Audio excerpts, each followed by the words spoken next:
Welcome to Movie Rehash. Today, I'm going to explain a thriller crime movie released in 2019 titled The Good Liar. Spoilers ahead. Watch out and take care. The movie starts with Betty and Roy using a dating website.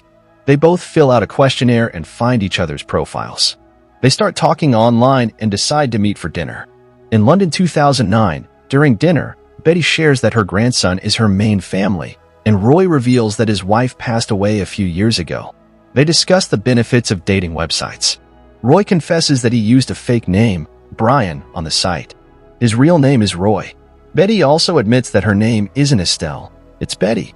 After dinner, Betty's grandson picks her up, while Roy takes a cab to a club. In a back room, Roy meets other men, including his partner, Vincent. They propose a business deal to the others without exchanging names. Roy and Vincent suggest an opportunity to make money together. One man, Bryn, is curious about the other participants. Roy hints at Russians but emphasizes their interest in joining the English investment circle. Each man could earn £50,000. Bryn agrees to join the deal. That night, the couple goes to watch a movie. Afterward, Roy and Betty exit a movie theater, and Roy's knee begins to bother him. Unable to walk properly, Betty offers her arm for support.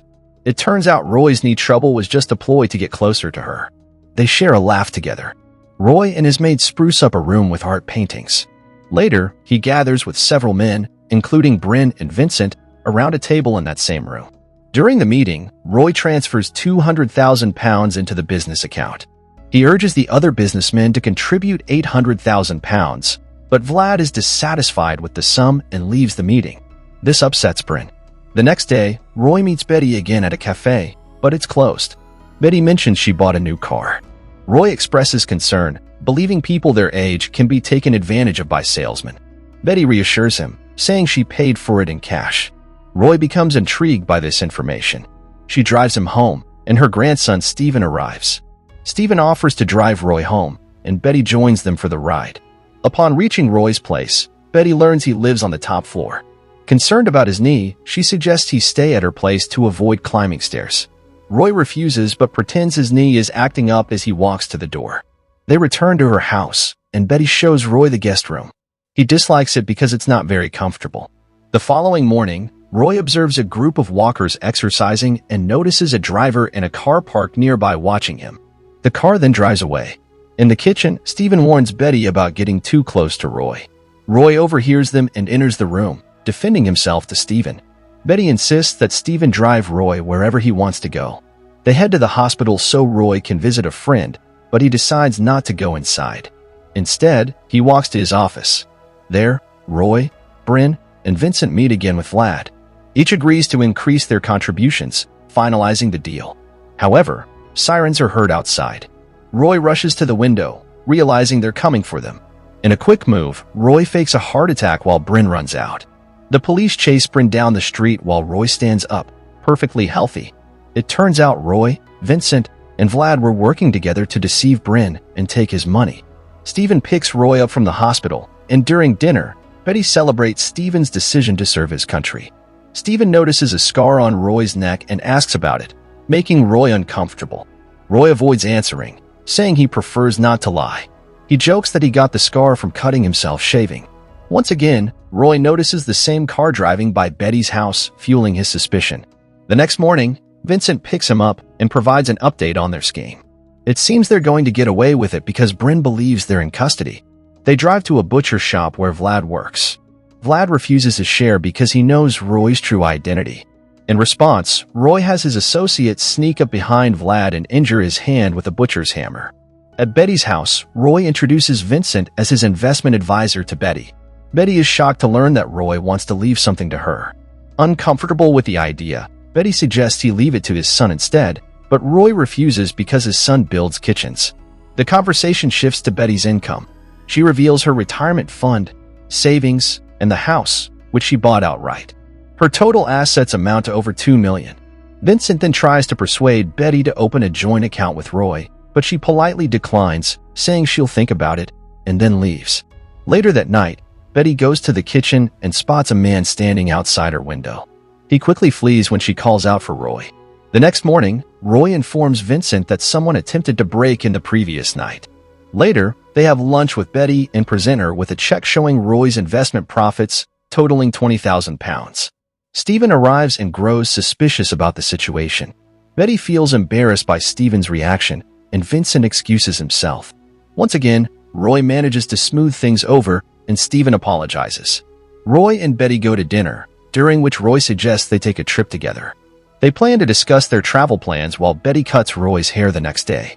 However, tragedy strikes when Betty falls and is unable to get up. Roy calls the doctor, who reveals that Betty has had a minor stroke. Roy inquires about treatment options, but Betty refuses to live in fear. Sadly, the doctor delivers grim news, stating that Betty likely won't live out the year. As Roy tucks her into bed, he suggests they go to Berlin, the very place Betty had expressed a desire to visit. The next day, they go shopping for Roy, picking out hats, ties, and suits. While they're out, Bryn secretly observes them. Roy notices Bryn's reflection in a window. He agrees to meet Betty at a restaurant in an hour and quickly heads to the tube station, hoping to lose Bryn. However, Bryn confronts him, having figured out their scheme. In a moment of panic, Roy grabs a sharp pin and turns to face Bryn. He stabs Bryn in the stomach and then in the eye, pushing him in front of an oncoming train. Bryn dies instantly. Amidst the commotion, Roy slips away to meet with Betty. In Berlin, Stephen unexpectedly shows up and apologizes by offering to be a tour guide for Betty and Roy. While visiting a museum, Betty comments on the Germans' overconfidence and how it ultimately led to their downfall during the war. Betty ventures off to explore and returns with a nasty scrape on her palm. Roy takes care of her wound. Later, Stephen takes them to a mysterious flat, and Roy seems hesitant about entering, as if he recognizes it. In the kitchen, Stephen confronts Roy about his true identity, revealing that he searched Roy's records and discovered his past. Roy denies Stephen's accusation, claiming that he's mistaken. He explains that during the war, he was tasked with searching for Nazis, stationed in Berlin along with his unit. In a flashback, we see a young Roy and his military partner walking the streets of Berlin. They enter the same apartment that Stephen just took them to. Young Roy questions the flat's German-speaking occupant to determine if he supports the socialist movement. The occupant heads to the kitchen, followed by Roy's partner. The situation escalates, with the occupant holding a knife to his throat while Roy pulls out a gun. A struggle ensues, resulting in the death of Roy's partner at the hands of the occupant. However, Stephen's research reveals discrepancies in the official report, indicating that both men supposedly died. Roy clarifies that while both he and his partner were knocked down when the occupant left the flat, Roy later discovered his partner dead. Young Roy then decides to assume his dead partner's British identity to flee the country, hoping to escape a life of misery. Roy asks Stephen if he found anything else in the military files, but Stephen comes up empty-handed. Upset, Betty expresses her desire not to see Roy for a while, and Stephen leaves. They return home, and Betty expresses her desire to proceed with the joint banking account. Roy and Vincent convene at their office to strategize how to swindle Betty's money. Roy is resolute about not retiring with nothing, aiming to live comfortably for the rest of his life. Vincent expresses reservations due to Betty's illness. Roy grapples with the dilemma of hurting someone so close to him but ultimately decides to proceed with the scheme, as does Vincent. The next morning, Betty and Roy meet with Vincent, both ready to proceed with the plan.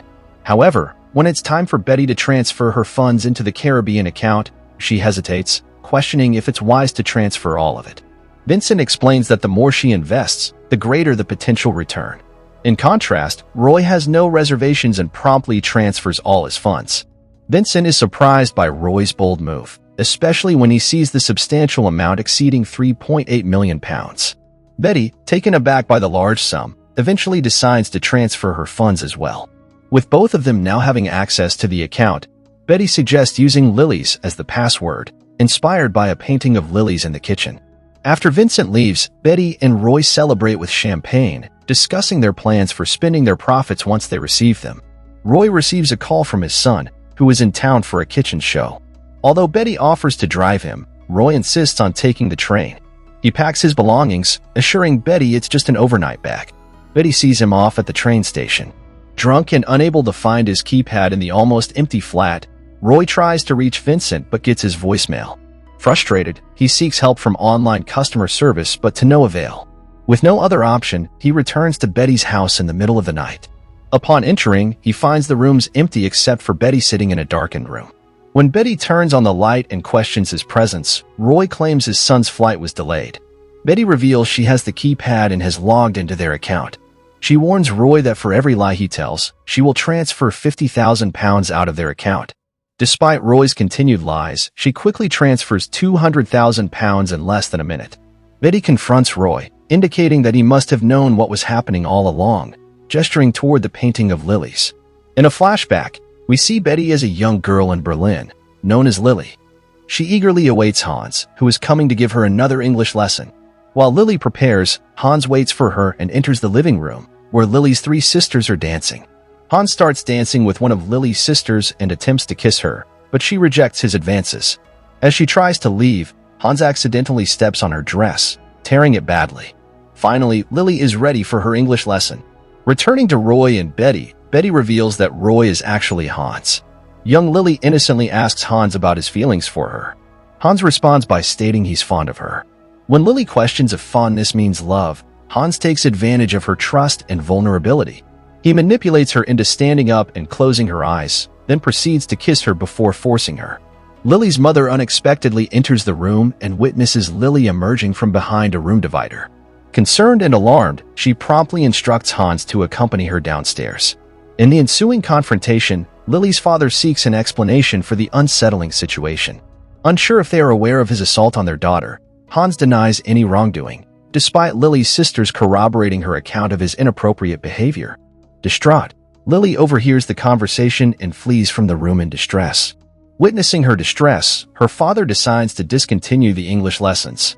Betty then recounts that 2 days later, her father was arrested after being denounced as a traitor, resulting in the confiscation of the family's money and business.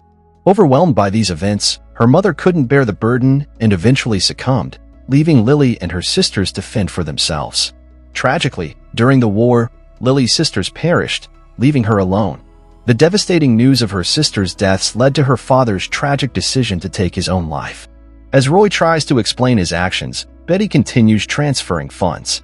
Finally, he admits he wanted to teach her father a lesson, but Betty knows talking wouldn't have changed anything. She needed to study Roy, understand his weaknesses. So, she hires a researcher to track Roy's criminal career, who turns out to be Steven. Their first meeting is depicted once more, but this time, there's a certain look in Betty's eye. She proceeds to recount the day she injured her palm in Berlin, which occurred at her family's former residence, now a children's charity. Inside the library room, she starts cutting into the carpet, accidentally injuring herself on the hidden nails. Despite the pain, she successfully retrieves her silver locket containing his hair. Betty reveals that when she cut Roy's hair earlier in the film, she kept it for testing purposes. She reveals to Roy that after he left to visit his supposed son, she took decisive action and transferred all her money out of the joint account with Vincent's assistance. Shockingly, Steven had coerced Vincent into assisting her before they departed for Berlin. Furthermore, the man surveilling the house was actually one of Betty's grandsons. Both Steven and the grandson were instrumental in orchestrating the entire scheme, including enlisting the doctor's involvement. Roy questions why Betty went through all of this. Betty explains that she felt it was necessary to face Roy to move forward. Roy, overwhelmed by her forgiveness, kneels and asks for forgiveness. Betty, having already moved on, returns the keypad to Roy, revealing that he now only has £100 left. Just as she prepares to leave again, she is startled by the appearance of Vlad and his backup at the doorway. Vlad insists on retrieving his money, which amounts to £100,000. Betty asserts that Roy possesses the money, and she warns Vlad that if Roy claims otherwise, he's lying. Betty departs from the house as Roy's screams echo behind her. In a hospital scene later, Vincent visits Roy, who is now rendered speechless and visibly distraught. Meanwhile, elsewhere, Betty and Steven enjoy tea with her family, the doctor, and friends. In the distance, Betty hears the screams of her granddaughters playing in a field, prompting her to warn them to be careful. In this way, movie ends here. Thanks for watching. Like and subscribe for more interesting movie recaps.